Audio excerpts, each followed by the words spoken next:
Hoje eu quero tratar com você sobre um assunto extremamente grave e solene. Eu quero falar sobre a perseguição religiosa. E este é um assunto que está em pauta hoje. Sempre esteve em evidência na história da igreja. A Igreja de Cristo é uma igreja martírica. Ela enfrenta e enfrentou e há de enfrentar no futuro ainda a carranca do mal, o ódio do mundo, a fúria do diabo. E ao longo dos séculos a igreja viveu debaixo de pressão interna, opressão externa, e isso desde o início. Quando você fala da igreja neotestamentária, você vai encontrar a perseguição do sinédrio judaico, que, por inveja e ciúmes, perseguiu de maneira tão truculenta os apóstolos de Jesus, prendendo-os, açoitando-os, ameaçando-os. Entretanto, a perseguição não parou a igreja. Ao contrário, o vendaval que vem só espalha mais as sementes. A perseguição dispersa os crentes, e os crentes são como sementes por onde passam. Mais tarde, os imperadores romanos começam a perseguir a igreja de forma tão truculenta. Os crentes eram crucificados, queimados vivos, jogados às feras. Na época de Nero, no ano 64, quando Roma foi criminosamente incendiada, a culpa caiu sobre os cristãos, quando Nero era o protagonista daquela tragédia. E os cristãos começaram a ser crucificados, queimados vivos, para iluminar as noites nas praças de Roma. Por todos os lados e por todas as províncias do império, multiplicavam-se os mártires do cristianismo. A igreja sofreu, sangrou. Mas um dos pais da igreja afirmou que o sangue dos mártires era a sementeira do evangelho. A igreja foi sendo acuada, massacrada, torturada, vilipendiada. Os crentes foram presos, açoitados, martirizados. Mas a igreja continuou crescendo. E por isso, no quarto século, o cristianismo, que foi tão duramente perseguido, vem a se tornar religião oficial do Império Romano. Isso teve seus aspectos positivos e outros tantos negativos. Positivos porque cessou a perseguição. Os crentes agora não viviam mais nos antros, nas cavernas, nas catacumbas, fugindo pelos antros da terra para pouparem a sua vida. Suas terras, suas casas confiscadas, seus bens espoliados agora eram devolvidos. Porém, a igreja perdeu a sua pureza, porque agora a porta de entrada da igreja não era mais a conversão, mas a conveniência.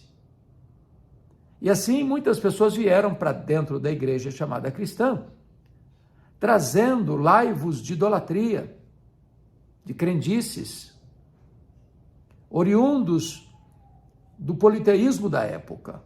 E não tardou para que a igreja se corrompesse espiritual e moralmente, teológica e eticamente. E então a igreja se fortalece politicamente, economicamente, mas perde a sua pureza doutrinária. E então começa outras formas e frentes de perseguição. A Inquisição, por exemplo, matou tantas pessoas. Poderíamos trazer à nossa mente aqui a perseguição que aconteceu com os valdenses, com Pedro Valdo, em Lyon, na França, 1173. E ele foi perseguido duramente. Seus seguidores, os valdenses, foram terrivelmente massacrados, perseguidos, torturados. Talvez pudéssemos trazer aqui à memória a chamada Páscoa de Piemonte, em 1655, no norte da Itália, em Turim, quando valdenses foram torturados, assassinados, com requinte de crueldade. Uma perseguição religiosa das mais dolorosas da história da humanidade. Depois nós vamos encontrar no concílio pós-reforma, ou contra-reforma, o concílio de Trento, esta máquina de perseguição que foi a Inquisição, onde aqueles que eram considerados hereges, ou seja, que não subscreviam os dogmas da igreja oficial, eram perseguidos, eram torturados, eram caçados. Talvez pudéssemos trazer à tona aqui a chamada Noite de São Bartolomeu, na França. E esta chamada Noite de São Bartolomeu, 24 de agosto de 1572, sob a liderança de Catarina de Médici, nesta noite, fatídica noite, mais de 70 mil protestantes franceses, os huguenotes, foram mortos com requinte de crueldade. A Guerra dos 30 Anos, na Alemanha, 1618 a 1648, foram milhares de pessoas mortas nesse grande enfrentamento. Poderíamos trazer também à memória a perseguição de Maria Tudor na Inglaterra, 1553, 1558. E as perseguições não cessaram, porque elas ganharam novos contornos. E nós então chegamos ao século XIX, com o avanço do liberalismo teológico, e depois no século XX, que foi o século das duas sangrentas guerras mundiais. A primeira delas, 1914, 1918, 30 milhões de pessoas morreram, brutalmente, cruelmente, de maneira tão avassaladora. Mas não se aprendeu a lição. Então veio a Segunda Guerra Mundial, 1939 a 1945, e mais de 60 milhões de pessoas morreram. As guerras tornaram-se sangrentas, as armas potentíssimas. O mundo civilizado tornou-se um mundo animalizado, animalescamente. Talvez mais pessoas morreram, martirizados por sua fé, só no século XX do que nos outros séculos da história. Se não bastasse as truculências do fascismo, do nazismo, se não bastasse a truculência contra os judeus no Holocausto, mais de 6 milhões de judeus, dentre eles 1,5 milhão de crianças, uma barbárie, uma loucura, uma postura anti-humana, desumana, cruel, repugnante,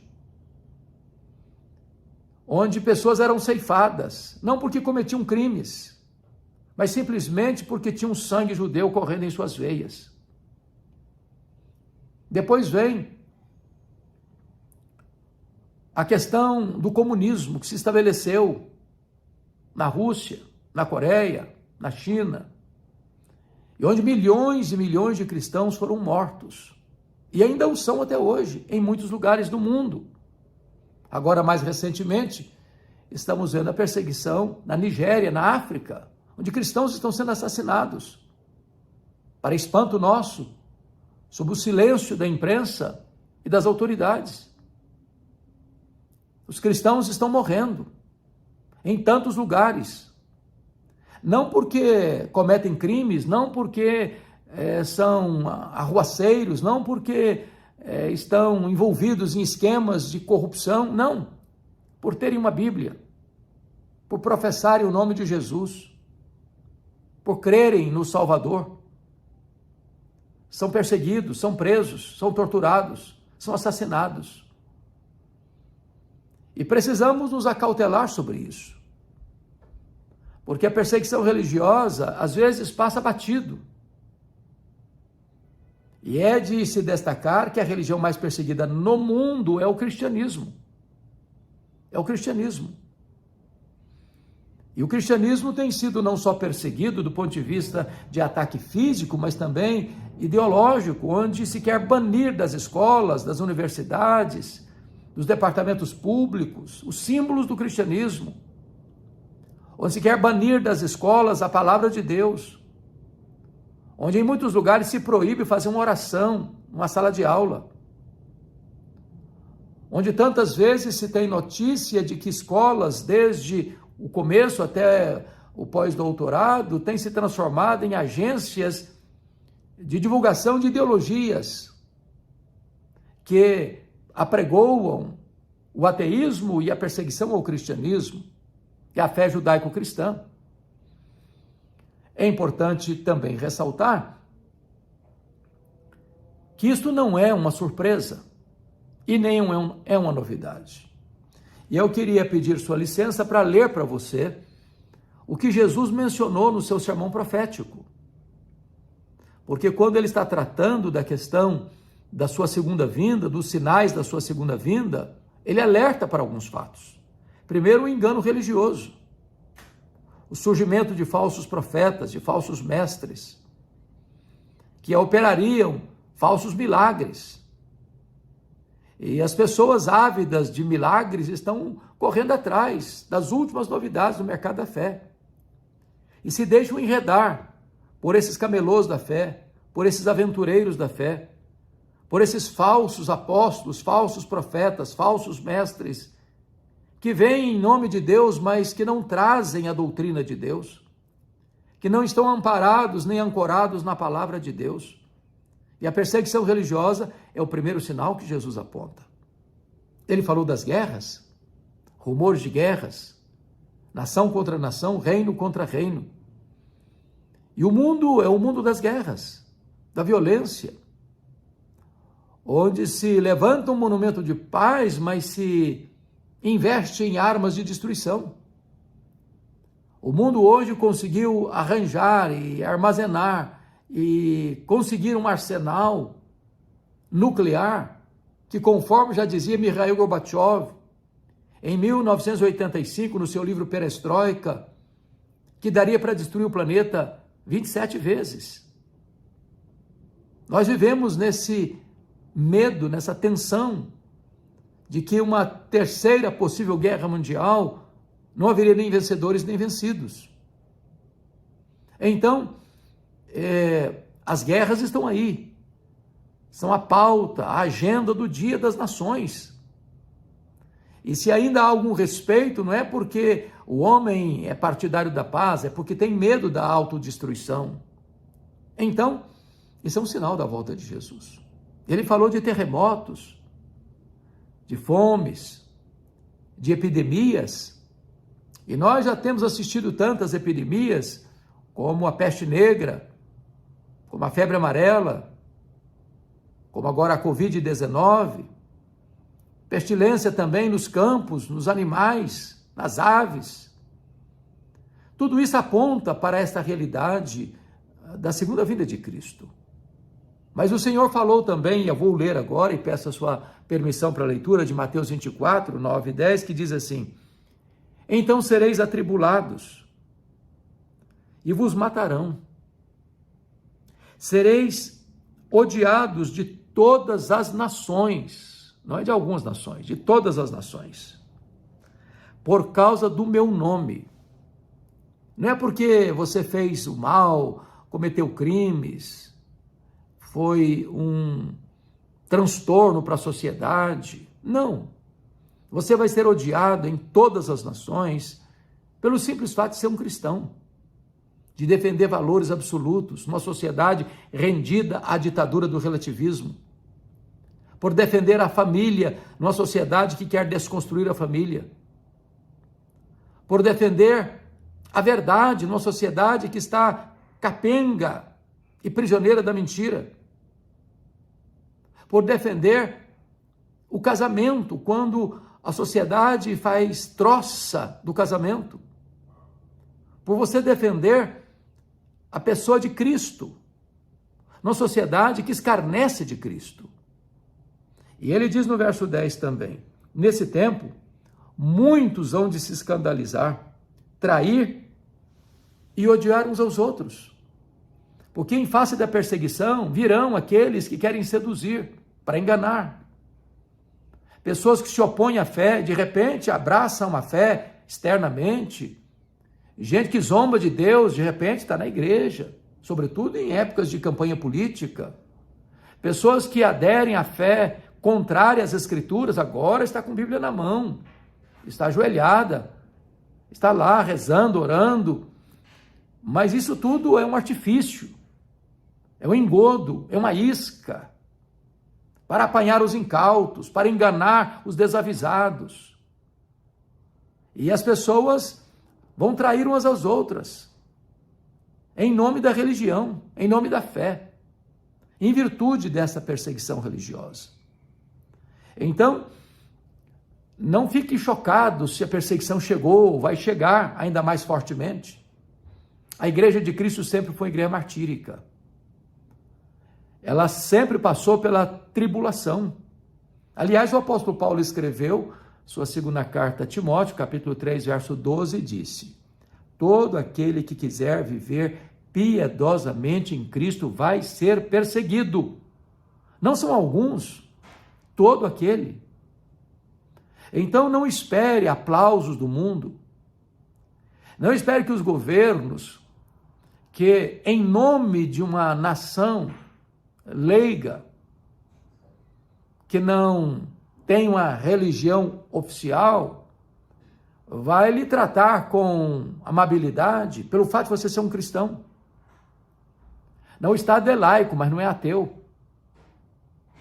O Estado é laico no sentido de que ele não tem uma religião oficial, mas ele não pode sucumbir à religião do Estado absolutista, onde o Estado quer encabrestar as consciências, onde o Estado quer determinar a sua fé. Não, nós precisamos primar, de fato, por uma democracia onde todo cidadão é livre para pensar, para se expressar, para abraçar a sua fé, para defender a sua fé, não para impô-la à força, de tal maneira que sempre que você viver uma vida cristã normal, bíblica, você vai ser perseguido. Sempre foi assim, e não há de ser diferente daqui para frente. O que nós, como cristãos, precisamos entender é que não podemos apoiar, não podemos defender essas bandeiras. Precisamos ser criteriosos, nas palavras de Jesus, simples como a pomba, mas prudente como a serpente. Então, é preciso também relembrar as palavras de Jesus lá no seu sermão chamado Sermão do Monte, quando Jesus diz assim, preste atenção nisso. Mateus 5, verso 10. Bem-aventurados os perseguidos por causa da justiça, porque deles é o reino dos céus. É claro que ele não está dizendo que felizes são os perseguidos, porque tem muita gente que é perseguida porque fez o que é errado, porque vendeu a sua consciência, porque se envolveu em esquemas de corrupção, porque assaltou os cofres públicos, porque assaltou as empresas, porque assaltou até mesmo o suado salário dos velhinhos. Agora, se você está praticando a justiça, se você está andando na verdade, se você é íntegro e honesto nos seus negócios, e você é perseguido por isso, você é feliz. E Jesus explica por quê. No versículo de número 11. Veja você. Bem-aventurados sois quando por minha causa vos injuriarem e vos perseguirem, e mentindo disserem todo mal contra vós. É por minha causa. Por minha causa, pelo fato de você ser um cristão, de você ter valores absolutos, de você crer na Bíblia, de você defender a fé cristã. Você é feliz, você é bem-aventurado. Quando as pessoas mentindo disserem todo mal contra você, você é feliz. Por quê? E ele diz, regozijai-vos e exultai, porque é grande o vosso galardão, pois assim perseguiram aos profetas que viveram antes de vós. Quando você é perseguido pela sua fé, você passa a fazer parte de um time, de uma nuvem de testemunhas, que pela sua fé também foram perseguidos, alguns presos, outros mortos, que foram os profetas. Então, a igreja é uma igreja martírica. A igreja é a igreja que passa pelo vale da prova. Mas em face da morte não amaram a própria vida. Se preciso for, sela o seu testemunho com seu próprio sangue. Mas, morrendo por Cristo, por causa da sua fé nele, não é um fracassado, não é um derrotado, é um vitorioso. Certamente dias difíceis hão de vir. A grande tribulação, o pouco tempo de Satanás, a apostasia, a manifestação do homem da iniquidade. E o Senhor Jesus alertou que esses dias serão tão difíceis, que se não fossem abreviados, as pessoas não suportariam. Mas por causa dos seus eleitos, o Senhor então vai apressar esses dias. É claro que nós não seremos poupados do problema, mas no problema. Como Daniel não foi poupado da cova dos leões, mas na cova dos leões. Como seus amigos não foram poupados da fornalha, mas na fornalha. Como os apóstolos não foram poupados das prisões, mas libertados nas prisões.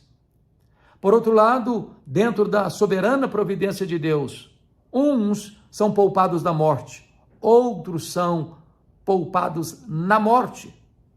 Porque quando um crente morre pela sua fé, ele não é um fracassado, ele não é um derrotado, ele é um bem-aventurado. Nós somos chamados para uma fé guerreira, madura, granítica, que não fica de cócoras diante da perseguição do mundo, nem da pressão do inimigo. Nós somos chamados a demonstrar uma fé robusta, valente, corajosa, ousada, que mesmo diante das lutas, das perseguições, das atrocidades deste mundo, permaneceremos firmes e fiéis. Não porque somos fortes em nós mesmos, somos frágeis demais. Somos com uma estrutura tão frágil como o pó. Deus conhece a nossa estrutura e sabe que somos pó. Mas nós estamos olhando para aquele que é o Todo-Poderoso. Ele é firme, ele é inabalável. Ele jamais fraqueja, ele jamais se deixa abalar. Ele é o Deus vivo, Todo-Poderoso. E nele nós somos mais do que vencedores. Deus abençoe sua vida. Não retroceda. Não ensarilhe as armas. Não jogue a toalha. Não se acovarde. Não se amedronte. Os covardes não herdarão o reino de Deus. É necessário ter fibra, coragem, força, ânimo para prosseguir. Apesar das lutas, apesar das adversidades, apesar das perseguições. Se formos perseguidos por causa do nome de Cristo, por causa do Evangelho de Cristo, por causa do testemunho do Evangelho, consideremo-nos felizes e bem-aventurados. Se essa mensagem foi relevante para o seu coração, eu peço que você a compartilhe com seus amigos.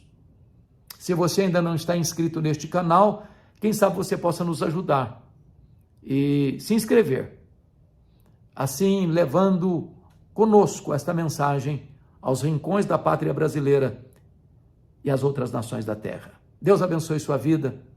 Muito obrigado.